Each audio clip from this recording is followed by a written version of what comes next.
elas não se ligam assim facilmente. A glicação, ela é um processo de caramelização e gera produtos de glicação avançada.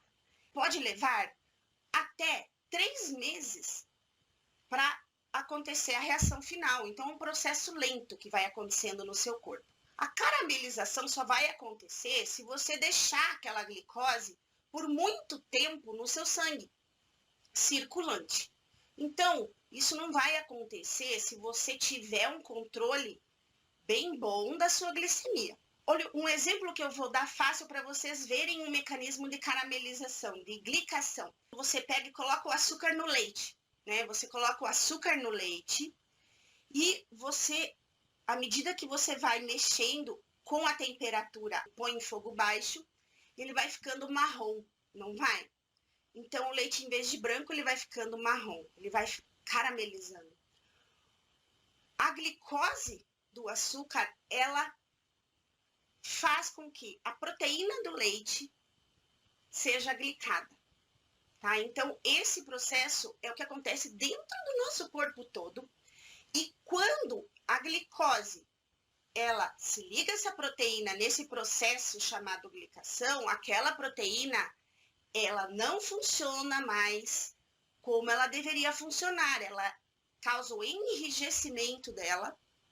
E essa glicação, ela não ocorre só dentro do sangue, e sim em todas as células do nosso corpo, atacando os nossos vasos, que vão começar a ser caramelizados também, vai atacar a nossa retina, os nossos rins, os nossos nervos vão começar a degenerar por conta desse processo de glicação. Produto de glicação avançada em inglês é conhecido como AID, e é por isso que muitas vezes usamos o termo anti-AIDS, que é uma prevenção da glicação, tá? O que mais causa essa glicação? O fumo piora o estresse oxidativo, tudo que gera radical livre vai piorar a glicação. Então, quem é diabético também não pode fumar, que só vai piorar mais ainda esse processo de glicação. E a gente tem que evitar ao máximo isso. Consequências, então, do diabetes, sintomas. Sintomas são raros. Nas fases iniciais, a pessoa não tem sintoma nenhum. Quando começa a ter sintomas, já tem provavelmente uma diabetes um pouco mais de tempo. Então, os sintomas são sede. A pessoa sente muita sede, porque, na verdade, ela urina com muita frequência, porque nós tentamos expelir essa glicose em excesso do nosso corpo. Nós sentimos muita fome. Por que a pessoa sente muita fome quando ela tem diabetes? Pensa uma coisa, nós não estamos conseguindo aproveitar a glicose, a célula não está conseguindo colocar a glicose dentro dela para fornecer energia. Então, por mais que a gente consuma bastante açúcar, ou carboidratos, nós não conseguimos aproveitar a energia vindo deles. Todo aquele alimento, ele vai acabar se depositando na forma de gordura no nosso corpo, se transformar em ácido graxo, porque nós não conseguimos aproveitar ele para fazer energia. Então, nós ficamos cada vez mais fracos, nós nos sentimos fracos, nós temos cada vez mais fome e nós vamos engordando cada vez mais. E é um círculo vicioso que só piora a diabetes. Cansaço, lógico, a gente também vai ficar cansado, porque também não vai ter energia proveniente do alimento como gostaríamos. Nós vamos ter uma má cicatrização de feridas, degeneração nervosa causada pela glicação. Então, o diabetes, ele degenera nossos nervos, ele vai destruindo nossos nervos com o passar do tempo, e a pessoa passa a ter baixa sensibilidade, principalmente nos pés. Então, ela passa ou a sentir no começo pontadas nas pernas e nos pés, e depois começa a perder a sensibilidade, fica amortecido. Isso faz com que a pessoa se machuque, não perceba e acabe tendo complicações no pé, é o chamado pé diabético, né?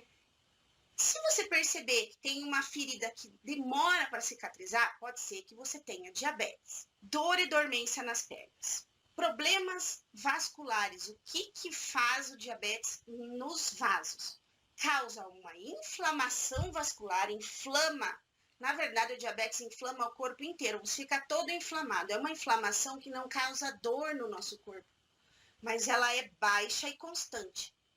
Inflama nossos vasos. E como eu falei anteriormente, a glicação, o excesso de açúcar, também vai fazer com que esses vasos fiquem mais enrijecidos e mais estreitos, porque eles perdem a sua elasticidade. O sangue ele passa, cada vez que bate o coração, o vaso ele tem que fazer tum, tum.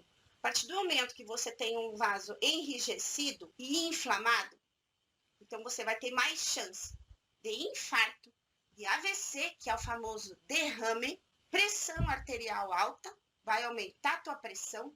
Então você pode ter vários danos causados pelo diabetes, cardiológicos e vasculares. Outra coisa que o diabetes faz é piorar quadros de infecção. Então, geralmente, quem tem diabetes tem infecção urinária frequente, resposta imunológica pior pela inflamação e tem mais risco de infecções. Por quê?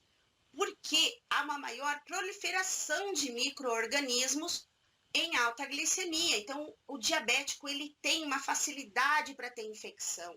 Vive com infecção urinária, você fala assim, puxa vida, estou sempre gripado, resfriado. E também aumenta o risco de piora de determinadas doenças infecciosas por conta da baixa imunidade, causada por essa inflamação também. A inflamação também baixa a imunidade, tá bom, pessoal? Lesões nos rins. Os rins, além de sofrerem com a inflamação dos vasos que compõem os rins, inflamando também causam essa doença dos rins, que é a nefropatia diabética, mas os rins também acabam trabalhando em excesso para tentar filtrar esse açúcar que está excedente lá no nosso sangue. O diabético, com o tempo, pode desenvolver uma nefropatia grave e essa doença dos rins fazer com que você precise de hemodiálise, que nada mais é do que você fazer a filtragem do sangue de forma mecânica. E aí, pessoal, logicamente eu não sou nutricionista, né? Mas todo diabético deve procurar um nutricionista e um profissional de educação física para fazer um acompanhamento correto da alimentação e atividade física responsável. Mas eu gostaria de fazer vocês entenderem que os alimentos não são iguais. Existem alimentos melhores e piores no controle de diabetes. Como que vocês vão fazer isso? Então, primeiramente, quando a gente vai digerir o alimento, se ele já estiver pronto para ser absorvido, ou seja, se ele já está na forma picadinha, como eu expliquei, ele vai entrar na corrente sanguínea de forma muito rápida e ele vai subir rapidamente no sangue, fazendo com que o seu pâncreas tenha que liberar uma quantidade de insulina bem rápido e bem alta, certo? Gerando um pico de insulina para baixar aquela glicose que subiu super rápido. Quando você consome um alimento que não está pronto, ou seja, complexo, o que é um alimento complexo? Que não foi picadinho. Ele não é uma farinha. Ele é, por exemplo, você tem a mandioca e você tem a farinha de mandioca. A farinha de mandioca, ela vai entrar rapidamente na forma de glicose, porque ela já está pré-quebrada, mais fácil de ser absorvida. Então, o seu corpo vai ter que enviar rapidamente insulina e mais insulina, porque ela entrou muito rápido no teu corpo. Quando você come a mandioca, ela tem fibra, ela tem vários componentes que vão fazer com que a digestão dessa mandioca seja muito mais lenta do que você ingerir qualquer coisa feita com farinha de mandioca. Se você comer a mandioca, a digestão vai ser lenta. A entrada e o fornecimento da glicose por essa mandioca vai ser feito aos poucos, não vai entrar de uma vez, vai ser devagarinho. Então, você vai ter uma liberação de insulina proporcional. O nosso corpo não vai liberar sempre a mesma quantidade, Lembra que eu falei que o sangue chega lá e passa pelo pâncreas, ele dá o sinalzinho de quanta glicose tem lá, e daí ele vai liberando a insulina de acordo com o que você tem lá no sangue. Então, se você ingerir um alimento feito à base de farinha, que é o pão, né, mesmo a tapioca, todo mundo acha a tapioca uma maravilha, mas a tapioca só não tem glúten, porque tapioca e pão francês é tudo a mesma coisa, tá, gente? Então, tudo que é feito de farinha, não importa qual farinha, vai estar pronto para ser absorvido. Quando você tem um alimento in natura, como ele é na natureza, e você come ele como ele está na natureza, mesmo que você cozinhe, você vai ter uma quantidade de fibras grande que vão fazer essa digestão lenta e absorção lenta dessa glicose que veio desse alimento. Então, vai entrando devagarinho no corpo e no sangue e nós vamos liberando devagarinho essa insulina, mantendo os níveis sempre bons.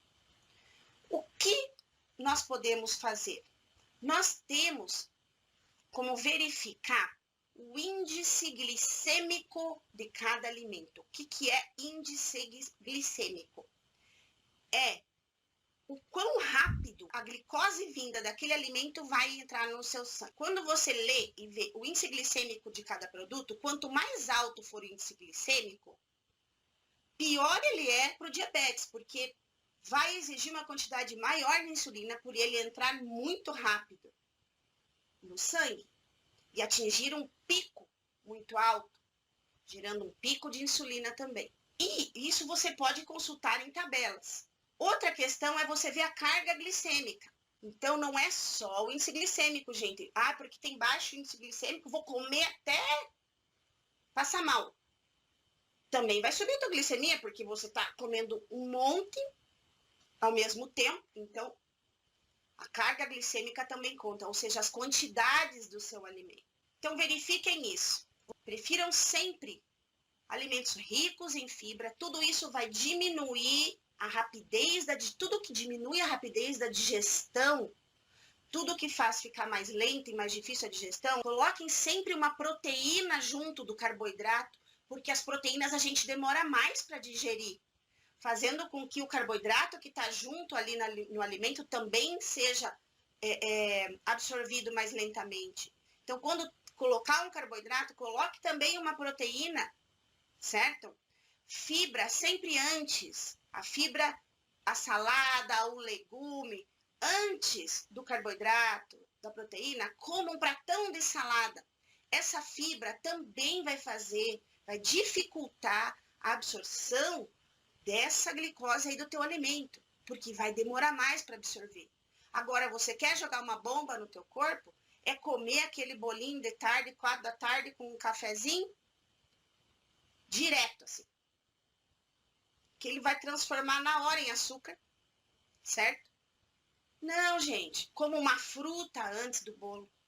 Na verdade, você precisa achar uma forma de diminuir essa absorção. Consultem com uma nutricionista, porque elas sim têm, de acordo com o seu peso, com a sua constituição física, elas vão poder fazer um programa alimentar perfeito para você. E a atividade física vai complementar esse seu cuidado alimentar. Tá bom, gente?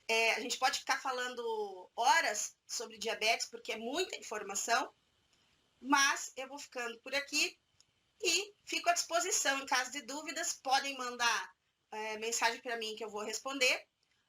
Sigam também meu Instagram, @carmineexplica. Vou colocar algumas dicas também, né? Não só os vídeos. E até a próxima, pessoal!